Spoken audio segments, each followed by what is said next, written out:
মূলত এই সংগঠনটির আমির যে সালাউদ্দিন, এই সালাউদ্দিনের সাথে বিভিন্ন অ্যাপসের মাধ্যমে গ্রেফতারকৃতরা যোগাযোগ করত। এই অ্যাপসগুলো হচ্ছে হোয়াটসঅ্যাপ গ্রুপ, টেলিগ্রাম কিংবা বিআইপি সামাজিক নেটওয়ার্ক।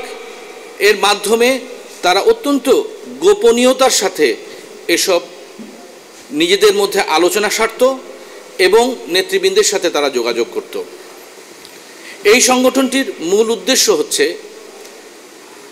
বাংলাদেশে খেলাফত প্রতিষ্ঠা করা, বিভিন্ন ইসলামের অপব্যাখ্যা এবং পৃথিবীর বিভিন্ন অঞ্চলে ঘটে যাওয়া মুসলমানদের উপর বিভিন্ন নির্যাতনের অপব্যাখ্যা এবং এগুলো তুলে ধরে তারা শিক্ষার্থী এবং কোমলমতিদের উগ্রবাদে উদ্বুদ্ধ করত এবং তাদেরকে তাদের দলে টানত। গোয়েন্দা তথ্যের ভিত্তিতে তাদের জিজ্ঞাসাবাদে জানা যায় যে এই যে গ্রেফতারকৃত যারা আছেন তাদের মধ্যে একজন যিনি জামালপুরের অধিবাসী, সেই জাকারিয়া মণ্ডল হচ্ছে বাংলাদেশের যে জামালপুর অঞ্চল আছে সেই জামালপুর অঞ্চল এবং ময়মনসিংহ অঞ্চলের দাওয়াতি শাখার প্রধান হিসেবে কাজ করত। অন্য যে দুজন অর্থাৎ নিয়ামতুল্লাহ এবং মোহাম্মদ ওজায়ের, আপনারা জানেন যে কিছুদিন পূর্বে র্যাবেরই হাতে ধরা পড়া যে মোহাম্মদ আসাদুজ্জামান, যিনি চট্টগ্রাম শাখার আমির হিসেবে দায়িত্বরত ছিলেন, এই মোহাম্মদ আসাদুজ্জামানের অত্যন্ত নিকট সহচর এবং তার ডান হাত বা বাম হাত নামে হিসেবে কাজ করত।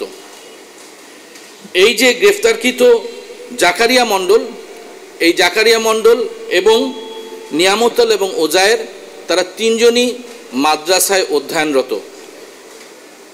জাকারিয়া মণ্ডল মূলত ময়মনসিংহের ফুলপুরের একটি মাদ্রাসার ছাত্র এবং অন্য যে দুজন আছে তারা চট্টগ্রামের পটিয়ার মাদ্রাসার ছাত্র।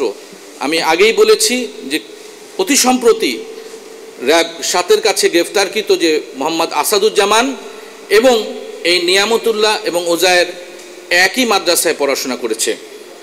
তাহলে কক্সবাজারে তারা কেন আসলো? মূলত এই যে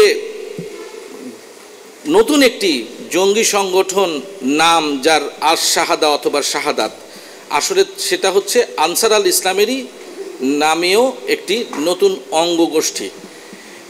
আমরা অনুসন্ধানে জানতে পেরেছি যে মূলত এই তিনজন তারা আসলে এই অঞ্চলের একজন গুরুত্বপূর্ণ ব্যক্তির সাথে আলোচনার জন্য বা বৈঠকে মিলিত হওয়ার জন্য তারা এখানে এসেছিল।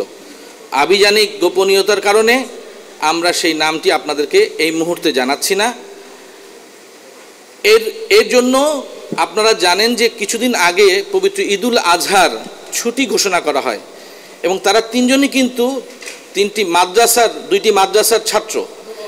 এই ছুটি থেকে তারা তাদের বাড়িতে মাদ্রাসায় যোগদানের কথা বলে বের হয় এবং পথিমধ্যে তারা মাদ্রাসায় না এসে, তাদের নির্দিষ্ট মাদ্রাসায় না যেয়ে বরঞ্চ তারা এই কক্সবাজারে আসে আমার পূর্বে যে উল্লিখিত যে একজন বিশেষ গুরুত্বপূর্ণ ব্যক্তি, সেই গুরুত্বপূর্ণ ব্যক্তি বা এই দলের একজন নেতার সাথে দেখা করার জন্য।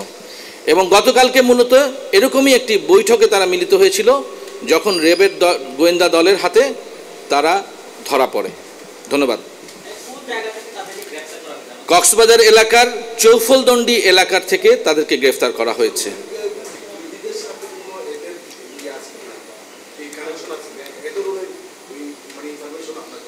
আমার কাছে এ ধরনের কোনো ইনফরমেশন নাই বা আমাদের এ ধরনের কোনো তথ্য আমাদের কাছে নেই।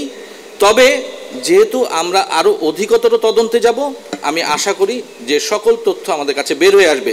যেমনটি গত 1 মাস ধরে আমাদের যে জঙ্গি বিরোধী যে আমাদের যে অব্যাহত অভিযান ছিল, সেই অভিযানের কিন্তু একাধারে তৃতীয় অভিযান এটি।